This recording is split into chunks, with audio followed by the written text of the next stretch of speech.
Police निरीक्षक अजित शिंदे आणि त्यांच्या टीमने एसीपी शेखर बागडे यांच्या पर्यवेक्षणामध्ये कारवाई आयोजित केली। त्यामध्ये सुरेंद्र पाटील याच्याकडे एकूण 3 देशी बनावटीचे पिस्टल, 1 सिक्सर रिव्हॉल्वर, 7 गावठी कट्टे, 1 रिकामी मॅगझिन, 2 एअरगन आणि 405 जिवंत काडतुसे, त्याचबरोबर 167 छरे आणि लोखंडी तलवारी, सुरा, चाकू आणि इतर साहित्य, त्याचबरोबर 3,52,000च्या नकली नोटा असा एकूण मुद्देमाल जप्त करण्यात आलेला आहे। या तपासामध्ये सुरेंद्र पाटील यांनी सदरचे हत्यार किंवा अग्निशस्त्र वेपन कशासाठी आणले होते, त्याचा तो काय वापर करणार होता, या अनुषंगाने गुन्हे शाखा घटक 3 चे पथक अधिक तपास करत आहे। सुरेंद्र पाटील याची आजपर्यंत पोलीस कोठडी रिमांड आहे। घटना घेतलेले आणि कशा प्रकारे हे शस्त्रांचं करायचं काय नेमकं?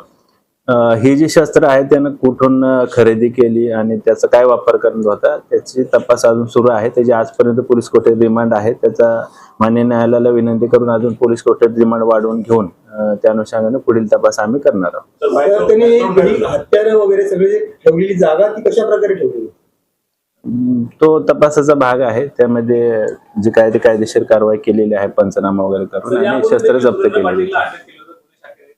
यापूर्वी त्याच्यावर आता पुन्हा त्याला अटक केलेला आहे, परंतु या दरम्यान कालावधीमध्ये पाहिलं तर नकली नोटा असतील किंवा रिव्हॉल्वर घेऊन शस्त्र घेऊन त्याच्या इंस्टाग्रामवरती ज्या रील्स आहेत त्या तो वारंवार पोस्टच करत होता। कायद्याचा धाक कुठे त्याला उरला नाहीये का? यापूर्वी सुरेंद्र पाटील याच्यावर एकूण 12 वेगवेगळे गुन्हे दाखल आहेत। शरीराविरुद्धचे असतील किंवा आर्म ऍक्ट प्रमाणे, शस्त्र अधिनियम प्रमाणे गुन्हे दाखल आहेत। त्याचबरोबर बलात्काराचे किंवा विनयभंगाचे सुद्धा गुन्हे दाखल आहेत।